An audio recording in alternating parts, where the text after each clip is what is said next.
series of interviews with Euro members and colleagues around the world.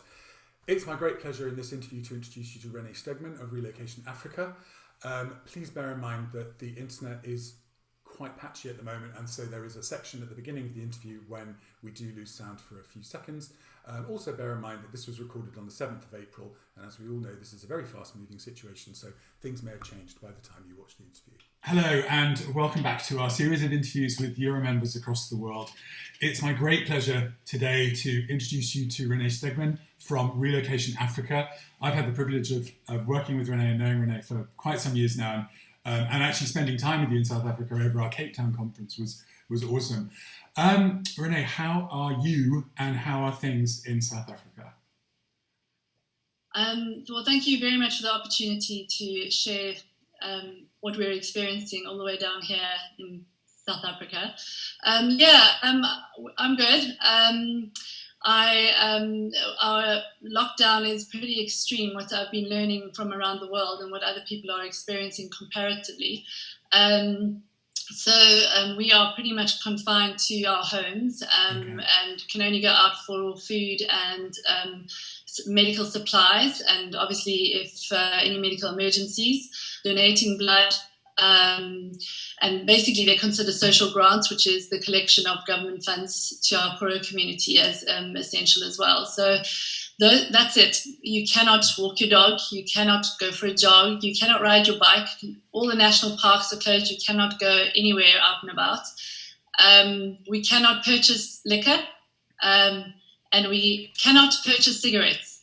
So it's extreme. The motivation behind that we're all not sure about, but thinking that in the poorer communities it's around conserving their money to spend it only on food. So our communities and poorer communities obviously resort to alcohol and those sorts of substance abuse.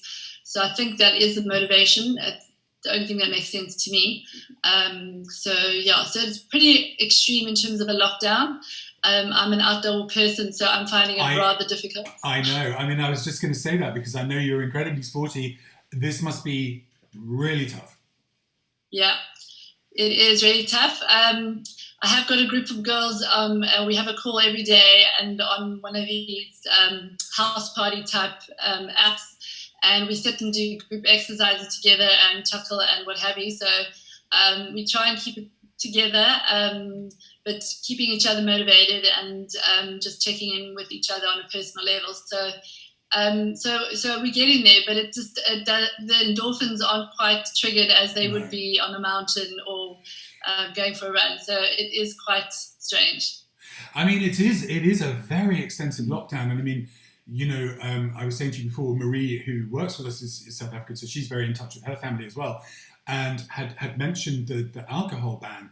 I mean, again, it's just so interesting talking with other people around the world. I mean, for example, some data came out of Spain that alcohol sales had actually risen by 70% since the lockdown happened. Now, I guess that's because the bars are all closed and it's a very outdoor society. But for a country like South Africa, one of the leading wine producers of the world, that's quite a cultural shift.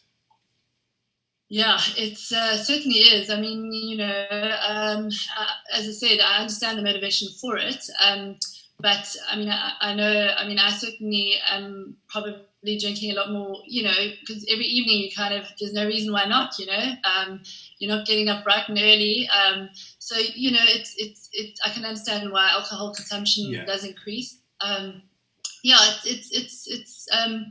Luckily, most of us in Cape Town certainly have a fair stock of it, but it is a very strange concept because that's sometimes how you kind of relax and take the edge off. We're all making big decisions every day, every minute, and it certainly is helpful to kind of keep things calm and centered. It's just very interesting that I mean that's a very big decision for a government to make. I can see exactly why it's been made, and it is about preserving resources. So when did the lockdown begin for you?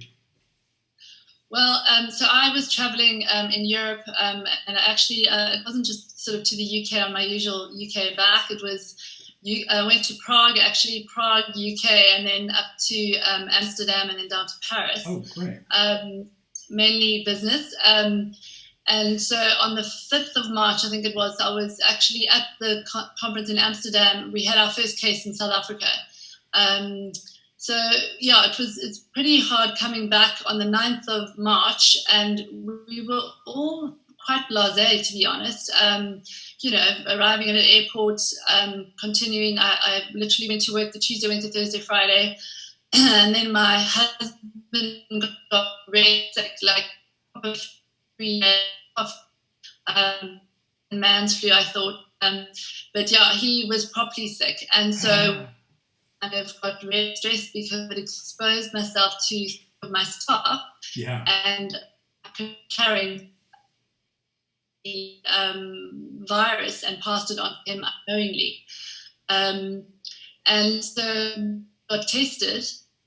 Dom, you've frozen. I know, so have you. I can hear you fine, but the video's frozen. We are having issues with the internet across the UK because of the kids all working from home. But you're back. Hang on, I'll pause for a second. Okay, can you hear me again? I can hear you. Okay. I hope that's not going to happen too often. Internet has become a big problem. It has here as well. Yeah. So am I on a... So your husband got sick. Did you manage to get tested? So both of us went off and got tested.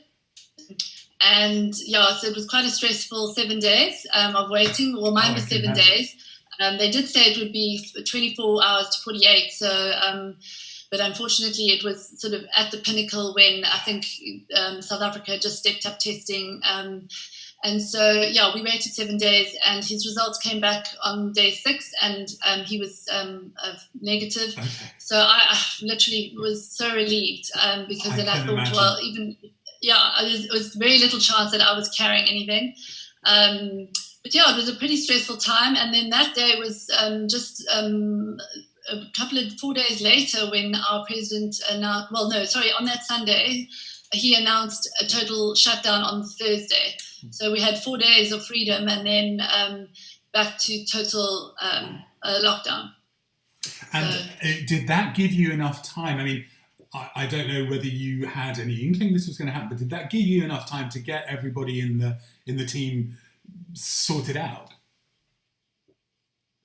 So it was, it did seem extremely quick. The first sort of contingency we referred to was our normal business contingency, which is interruptions of electricity and those sorts of things that we're used to. But we adapted, we got straight into the boardroom, adapted our contingency plan to have some of this before the lockdown was actually announced, to have the social distancing. We went to own pen policy, self-cleaning of desks, certain policies to reduce the spread. We had courier companies leave packages at doors, no more visitors, etc. And then when the lockdown was announced, we adapted the contingency further to get everyone to obviously work remotely, and what they would look like and how they would do that. I'm obviously pretty used to working remotely, but my team all has laptops, so we were all quite lucky from that perspective. And so they got connected onto the server pretty quickly, and we have a lot of cloud work as well. Yeah. We were all on something called Slack, which allows us to chat quite easily. We now integrate with everybody twice a week on a Zoom call, and we check in with everyone both personally and in terms of workflow, trying to get an understanding of where they all are with work and what they have to keep them busy, while we navigate what the government allowances have been or are, which, to be honest with you, has been a minefield of note. And I probably could go and give other people advice, the amount of information I've read on it, but it does seem that the only support we can see at the moment is what they're calling TERS, which is the Employee-Employer Relief Scheme, mm-hmm. which essentially sounds like your furlough. Okay. So it's basically what if any company is disrupted by COVID-19, they they're basically putting a scheme together where you can get a portion, it's between 38% and 60% of the salary compensated by the government. And then as a business, you can also compensate for that. You can add to that. You don't have to use just that. Okay. So you can, as a business, compensate for that. So that's what we're looking into at the moment. There's a normal, what they call unemployment fund, which if we just laid off, they call it a temporary layoff of a personnel, they could claim for that. Or what they call short time, which is reducing someone's hours from work from a 5-day, 4-day to a 3-day, let's say a week. Okay. So they have normal UIF unemployment fund, which we contribute to on a monthly basis for all our staff. So they have those funds available as well. And is it, I'm not going to say easy, but is it possible to access that at the moment? Because I know everyone I've spoken to has said, in theory, it's there, but getting it is a whole other thing. So, we are hearing, and we fortunately engage with a lot of various business. Something called EO Accelerator is sort of a business forum we're part of. So we're plugging into all of these business forums to access this sort of information. What we're hearing is not even the people processing it know exactly how to process it, and things have changed from individuals. Employees have to actually apply to now the companies actually have to apply. I think they've realized the mass of employees, dealing with that as opposed to businesses. So we are actually going to begin our process shortly and start looking into seeing how it works. But we can't prevent it. We can't wait until this is completely finalized. We have to start the process to understand it ourselves. So we don't know how defined it will be. It's something we'll navigate as we go, I guess. Yeah, that's certainly what I'm hearing from most people. And I think certain places, I know Denmark, they got that up and running really quickly, super efficient, and that was available to our members there. But it is something that, when we were all thinking about drawing up our business contingency planning, like you said, we're thinking about power outages, we're thinking about a flood, we're thinking about a fire. We were never thinking about this. And the consequences are extraordinary. How are your team coping? Are they good? Yeah, my team's good. We have got an incredible team. They all have been trying to manage both the workload and working remotely. What has been interesting is they miss each other. Yeah. They miss being in the same office, which we've all, and I've heard it before, is that we all talk about this remote, working from home and how ideal it is.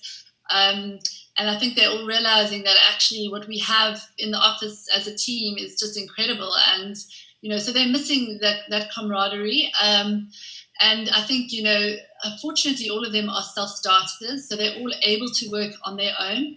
And they engage appropriately with their team, and they're not scared to reach out to anyone. Everyone's very supportive of each other.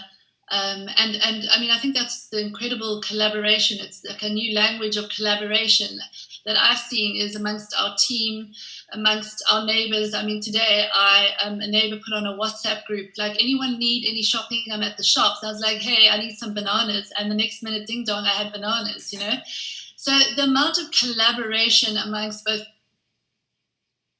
business life, it's kind of all melded. So that work-life balance that we've all been shouting about for years, well, this is the taste. Can we do it? It really is, isn't it? That is so interesting, and I think you've really picked up on that, the collaboration and communication. I think from the very beginning of this, that's personally what's made me feel better is being able to collaborate, being able to talk to you, being able to talk to our colleagues in the industry, but I totally agree with you about the working from home. We all think how ideal it would be. We're all really missing being with our colleagues, right? Yeah, exactly. Yeah, and I've even reached out to my competitors, so shout out for my competitors, and we've been chatting on sort of various initiatives that we may want to look into, just also supporting and helping each other, because at the end of the day, we're navigating this unknown territory, and so it's important to at least have those open communication channels and see how we can support each other through it. So which, I haven't really opened up communication with my competitors. 27 years of business, so it's a great and different opportunity. So I'm embracing it. Absolutely. I mean, I think you're right, and that's certainly something that we've seen happen among the members of Europe. That suddenly, I think there's that knowledge that, I mean, we're all doing the same thing to make the experience of the assignee the best it can be. But also, when this ends, and it will end, the need for what you deliver is going to be huge, and therefore, there is going to be that sort of collaboration. Yeah, no, exactly. So, and also the Tira network has been amazing. Great. Yeah, they really have just, we're all in the same space as well, all owning our own businesses, also trying to navigate, even little things like working from home, and we send each other sort of documents or just supportive information in terms of sharing and ideas. So, but yeah, I think it is going to be an interesting landscape, a new world order when we open our eyes at the end of this. Hopefully we're embracing technology, because I think that's definitely where we need to be focused on. It's really shown that, hasn't it? I mean, this whole situation even 5 years ago would have been so incredibly different. Now, like you said, we have access to cloud-based solutions. We've got access to all of our systems. This is something we just couldn't have done even that recently. So I think that's fascinating. So listen, it is a hard lockdown. How are you staying positive? I am a positive person. Yeah.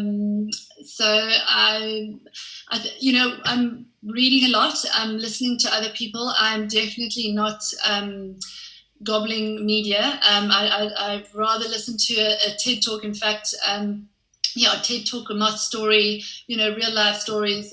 So I'm kind of looking elsewhere for other channels of information, and not just around COVID. I mean, our reality is there, and I do have a check-in morning and evening with that. I think it's all about keeping a routine and knowing and finding opportunities of how we're going to get through this, as opposed to dwelling in something that we have absolutely no control over. And so for me, it's around that. I mean, I'm an entrepreneur, and there'll be another business opportunity to look at, keep me busy for the next 3 months, I'm sure. But I think it is just around keeping busy, keeping active. Having the kids at home does make it all challenging, but also humorous and busy as well.